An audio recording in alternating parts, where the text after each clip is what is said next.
My sister mocked my engagement ring at my party, so I exposed a video of her admitting to cheating. Now her fiancé left, and my parents have disowned me. I always knew I was second best. That knowledge had been ingrained in me from the moment I was old enough to recognize the difference in how my parents treated my older sister, Rebecca Lawson. Compared to me, it wasn't a quiet or subtle kind of favoritism. It was loud, obvious, and constant, woven into the fabric of our family dynamics in a way that made it impossible to ignore. Growing up in a wealthy suburb outside Boston, Rebecca was the star. She had a glow about her, a kind of magnetic pull that made people stop and pay attention. Teachers adored her, classmates envied her, and my parents practically worshipped the ground she walked on. She was the golden child, straight A's, homecoming queen, captain of the cheerleading squad, and later, a high-flying corporate executive. It seemed like there was nothing she couldn't do, and even if there was, my parents would have bent reality itself to ensure she succeeded anyway. Meanwhile, Emily Carter, was the quiet, overlooked younger sister. Not a failure, but never enough. I worked hard in school, but my grades were only good rather than flawless. I had friends, but I was never the center of attention. I wasn't unremarkable, but next to Rebecca, I might as well have been invisible. I remember the night of Rebecca's high school graduation. My parents threw an extravagant party in her honor, filling our house with friends, relatives, and even some of her teachers. There were speeches, toasts, a massive cake decorated with her future college logo, and a slideshow highlighting all of her achievements. When I graduated 2 years later, I got a handshake and a good job. No party, no slideshow, just an unspoken expectation that I wouldn't mind because, well, I wasn't Rebecca. Our parents, Richard and Margaret Carter, were both high-powered attorneys, obsessed with status and success. Naturally, they adored Rebecca. Every achievement of hers was met with extravagant celebrations. Vacations to Europe, designer handbags, front-row seats to Broadway shows. When I got into nursing school, my dad handed me a half-hearted pat on the back, while my mom barely looked up from her phone. I tried not to let it bother me. I had learned by then that expecting recognition was a losing game. Still, I found happiness in my own way. 2 years ago, during my hospital residency, I met Noah Anderson, a pediatric oncologist whose entire presence seemed to radiate warmth. Unlike the men Rebecca dated, who were always polished, wealthy, and insufferably arrogant, Noah was genuine, kind, and passionate about his work. He didn't flash expensive watches or talk about stock portfolios over dinner. Instead, he told me about the kids he treated, the ones who were fighting battles bigger than themselves, and how he wished he could do more for them. I fell for him almost immediately. With Noah, I didn't feel like I had to prove anything. I wasn't competing for affection or trying to live up to an impossible standard. I was just me, and that was enough for him. Then, last month, he proposed. We had taken a weekend trip to Cape Cod, a place that had always felt like an escape from reality. He took me to a quiet beach at sunset, where the sky was painted in soft hues of orange and pink, and as the waves gently lapped at the shore, he pulled out a small, velvet box. The ring inside wasn't the kind of flashy, oversized diamond Rebecca would have chosen. It was an heirloom from his grandmother, a delicate, vintage piece with intricate detailing, beautiful not because of its price tag, but because of its history. It had been worn by a woman who had loved deeply, who had built a life with the man she loved. And now it was mine. I didn't even hesitate. I said yes, and for the first time in my life I felt like I had something truly for myself. Something no one, not even Rebecca, could take away. But, of course, I had underestimated her. Rebecca, on the other hand, did not approve. The moment she saw the ring, her expression barely concealed the disappointment. There was no excitement, no squeal of joy, no hug of congratulations. Instead, she studied the ring for a long moment before offering a clipped, "Oh, that's quaint." I should have known then that the worst was yet to come.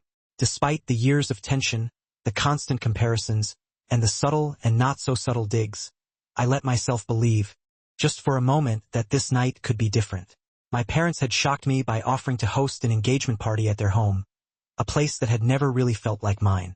Maybe, just maybe, they were trying. Maybe this was a sign that things could be better, that for one night we could just celebrate. For the first hour, that illusion held. The house was packed with friends, family, colleagues, people who had known me and Noah separately, now coming together to celebrate us.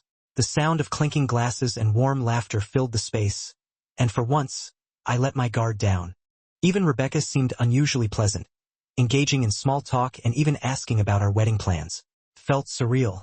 She was charming, poised, the perfect older sister, the Rebecca everyone loved. But there was something in her smile, something too controlled, too performative. I ignored it. I wanted to believe in the best version of her, even if experience had taught me better. Then, the drinks started flowing. Rebecca was never one to hold back, especially when she had an audience. As the evening stretched on, her smile turned sharper, her compliments laced with something I couldn't quite name at first. It was subtle in the way she placed herself at the center of conversations, the way she redirected compliments about me into anecdotes about her own accomplishments. Then, she turned her attention to me. First, it was just little things. A dismissive glance at my dress. A too long stare at the engagement ring on my finger. Then she grabbed my hand, lifting it up for inspection, turning it so the light hit the delicate band. "Wow," she mused. "I guess some people are fine with the simple things." Her voice was just loud enough for the surrounding group to hear. The laughter that followed was hesitant, uncomfortable. I felt the weight of eyes shifting toward me, some awkwardly looking away. Heat crawled up my neck, but I forced a smile, willing myself not to react. I wouldn't give her that satisfaction. I told myself it was fine, that it was just Rebecca being Rebecca. She wanted a reaction, and I refused to give her one. But Rebecca didn't need a reaction. She just needed an audience. And she got one. When the time came for the toasts, I should have known she wouldn't let it pass without seizing the moment. She took the microphone, her expression perfectly composed, her voice sweet with just a hint of condescension. First, it was harmless. She congratulated me, offered a toast to Noah and me, praised our relationship in a way that almost sounded sincere. Almost. Then her voice took on that tone, the one she always used when she was about to say something cruel, wrapped in the guise of innocence. "It's kind of surprising, isn't it?" she said, her eyes scanning the room, letting the words settle.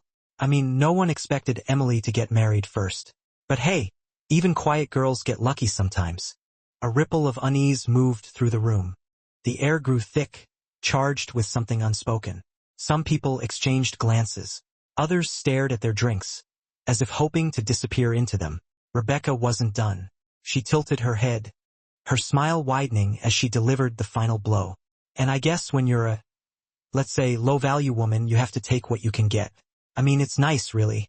Who else would marry a doctor who spends more time with sick kids than his own fiancé?" The words hung in the air like a grenade, the pin already pulled. The silence that followed was suffocating. Noah's hand clenched around mine, his entire body going rigid beside me.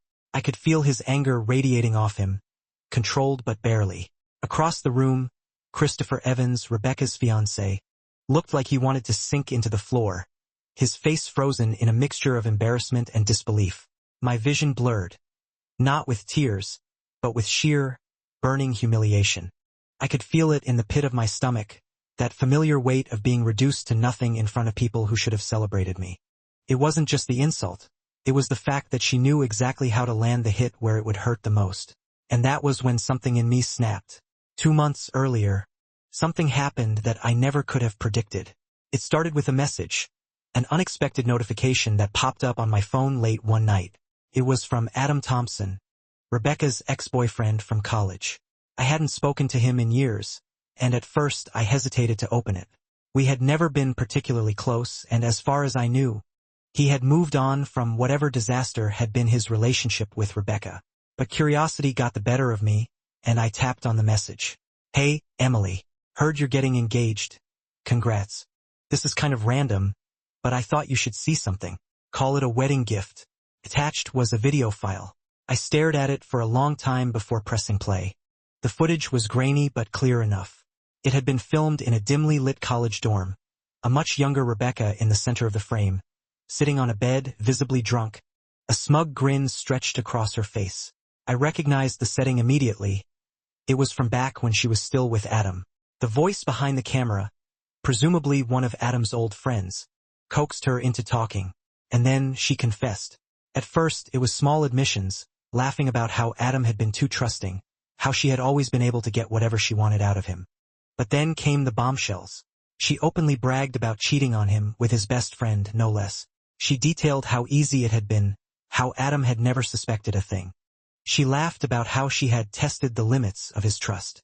And then, as if that wasn't enough, she casually admitted to stealing money from their shared account, funds they had supposedly saved for their future. She grinned at the camera, twirling a drink in her hand, and said it like it was nothing. "Oh, and the money? Please." Adam was so clueless. "I used our savings for like 3 Prada bags. Honestly, it's his fault for trusting me." The camera caught a few shocked reactions from whoever was filming, but Rebecca just shrugged, completely unbothered. The clip ended there. I felt sick, not just because of what she had done, but because of how effortlessly she had justified it. The way she had laughed, the pride in her voice, the absolute certainty that she would never face consequences. I should have deleted the video, but I didn't.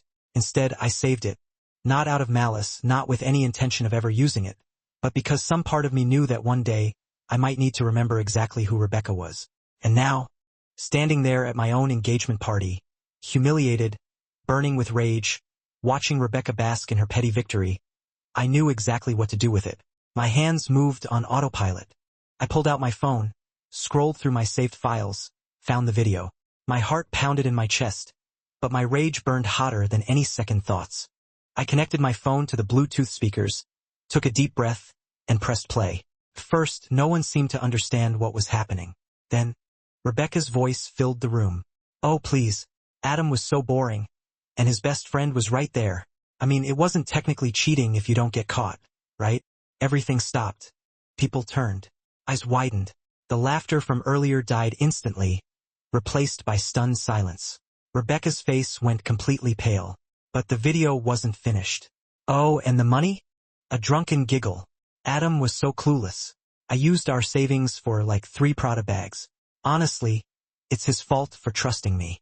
The weight of the words crashed over the room like a tidal wave. A few people gasped. Others exchanged horrified glances. Someone whispered, "Oh my God." And then, chaos. Christopher Evans, Rebecca's fiancé, stood up so abruptly his chair scraped against the floor. His expression was unreadable. His hands clenched into fists at his sides. He didn't say a single word. He didn't have to. He just walked out. Rebecca's breath hitched. A sharp, broken noise somewhere between a sob and a gasp. Her whole body trembled as she processed what had just happened. Then, like a dam breaking, she spun on her heel and bolted from the room. But there was no undoing what had just happened. And my parents? They were livid. Not at Rebecca. At me. The fallout was immediate, like a bomb detonating in the center of my family. For years, Rebecca had controlled every narrative, carefully crafting her image as the perfect daughter, the successful career woman, the golden child who could do no wrong. But that night, as her own voice played through the speakers, shattering the illusion she had built so carefully, everything unraveled. I should have felt triumphant. After all, Rebecca had humiliated me in front of everyone at my own engagement party. She had struck first, and I had simply struck back. But instead of satisfaction, all I felt was exhaustion. The weight of years of resentment, of being the second choice, of being dismissed and overlooked. It all came crashing down on me at once. I barely had time to process it before my parents descended on me like a storm. They demanded an apology. Not from Rebecca for lying, for stealing, for publicly humiliating me at my own party, but from me for exposing her. They claimed I had ruined her life, that I had crossed an unforgivable line by airing the family's dirty laundry in public. I was stunned. Not because their reaction was surprising. Deep down, I had always known that Rebecca was their priority, but because of the sheer intensity of their anger. It was as if, in their minds, I had committed the greater sin. Not Rebecca's infidelity, not her theft, not her years of manipulation, but me daring to hold her accountable. When I refused to apologize, they cut me off completely. There was no hesitation, no attempt to understand my side, no support, no attendance at my wedding, no family. They made it clear. I had broken an unspoken rule, and for that I was out. Rebecca, of course, played the victim flawlessly. The very next day, she flooded social media with cryptic, melodramatic posts, thinly veiled references to betrayal, to family loyalty, to people who don't know when to let go of the past. She framed herself as the wounded party, the one who had been so cruelly wronged by a jealous sister. And at first, it worked. Some family members, especially the ones who had always bought into her perfect image, rushed to her defense. The messages started rolling in. Some were filled with concern for Rebecca, others with accusations toward me. How could I do something so public? Why had I been so vindictive? Couldn't I have just handled it privately? For a while, it seemed like she might actually pull it off, until Christopher left her. Rebecca could spin whatever story she wanted online, but she couldn't change the fact that her fiancé was done with her. He packed his things, moved out of their shared apartment, and cut all contact. He wanted nothing to do with the mess she had created, and that was a blow she couldn't recover from. But Rebecca wasn't done fighting. A week later, she reached out to Adam, the ex-boyfriend from the video, desperate to salvage what was left of her reputation. She tried bribing him into claiming the video was fake. She offered him money, favors, anything to undo the damage. Instead, Adam did something she didn't expect. He told his wife, and his wife, she exposed the entire conversation in our family group chat. Screenshots of Rebecca's desperate messages flooded the chat. Her pleas, her bribes, her willingness to do anything to manipulate the situation in her favor. And suddenly, the family members who had been on the fence, the ones who had hesitated, unsure of which side to take, turned on her completely. The facade cracked, the golden child's mask shattered. Then the stories started pouring in. Family members who had stayed silent for years, who had swallowed their grievances for the sake of keeping the peace, finally started talking. Tales of Rebecca's manipulation, her lies, her twisted narratives, resurfaced like a tidal wave that had been waiting to crash. The cousin whose promotion she had sabotaged out of spite. The aunt she had stolen from, only to turn it around and blame someone else. The friendships she had destroyed with rumors. The opportunities she had stolen for herself. People had known. They had seen. They had chosen to ignore it. But now, they couldn't ignore it anymore. Rebecca, for once, had no way out. But my parents, they still refused to see it. Even with the evidence piling up. Even with the messages, the confessions, the undeniable proof of who Rebecca truly was. They remained steadfast in their loyalty to her. Their golden child could do no wrong. Not in their eyes. Not ever. And so, they issued one final ultimatum. If I didn't publicly apologize, if I didn't take the blame, if I didn't undo the damage I had done to Rebecca's reputation, I would be removed from their will. Forever unwelcome. It wasn't even a choice. I knew where I stood. So I made my decision. I chose myself. For the first time in my life, I stopped trying to win a battle that had been rigged from the start. I let go of the need for validation from parents who had never truly seen me, who had only ever measured my worth against Rebecca's shadow. And in that release, I found something I never thought possible: peace. Noah and I made a decision. Instead of the grand, traditional wedding I had once imagined, we opted for something smaller, more intimate, surrounded only by the people who had stood by us. It wasn't about grandeur or appearances anymore. It was about celebrating love with those who truly supported us. His family welcomed me in a way mine never had. They didn't just accept me. They embraced me wholeheartedly, without conditions or expectations. His mother took me dress shopping. His father helped Noah with wedding preparations, and his siblings treated me like their own. In their presence, I felt what real family was supposed to be like. A place of warmth, not performance. Of acceptance, not judgment. But the biggest surprise came when my grandmother, Eleanor Carter, reached out. I hadn't expected it. She had always been a quiet observer in family affairs, never one to get involved in the drama that Rebecca so often stirred up. But one evening, I received a simple message from her. "Come have tea with me." I went, not knowing what to expect. We sat in her sunlit kitchen, the scent of chamomile tea wafting through the air. She poured my cup, steady hands moving with an elegance I had always admired but never quite understood until that moment. Then, she looked at me, really looked at me, and said something that nearly broke me. "I am proud of you." I had spent years craving those words from my parents, twisting myself in knots to earn even a fraction of the approval they so freely gave Rebecca. But they had never come, not from them. And yet, here was my grandmother, a woman who had seen it all, telling me that I had done the right thing, that I had been brave, that I had stood up for myself in a family that had never allowed me that space. I didn't realize how much I had needed to hear it until that moment. The weight of it all, the years of resentment, the pain of being overlooked, the grief of losing the illusion of family. It all came crashing down in that small, quiet kitchen, over cups of tea and warm afternoon light. For the first time in my life, I felt free. Free from the expectations that had suffocated me. Free from the unspoken competition that I had never signed up for. Free from the belief that my worth was something that needed to be proven. Rebecca had always been the star, the one everyone gravitated towards, the one who commanded attention, the one whose flaws were overlooked in favor of her shine. I had spent so long believing that made me lesser, that if I wasn't the star, then I was nothing at all. But in the aftermath of everything, I realized something. I didn't need to shine in the way she did to matter. I was my own person with my own life, my own worth, my own happiness. And that happiness, it didn't depend on them. It never had. As the wedding day approached, I expected to feel the loss more acutely, the absence of my parents, the empty space where they should have been. But standing there, with Noah's hand in mine, surrounded by people who truly cared, I didn't feel empty. I felt whole. I felt chosen. Not by them, but by myself. And for the first time, that was enough. This story isn't just about a disastrous engagement party or a toxic family dynamic. It's a reminder that family isn't always defined by blood, but by those who truly love and appreciate you. It teaches us that our worth isn't determined by someone else's approval, but by how we value ourselves. Maybe some of you have been in my shoes, overlooked, underestimated, or stuck in someone else's shadow.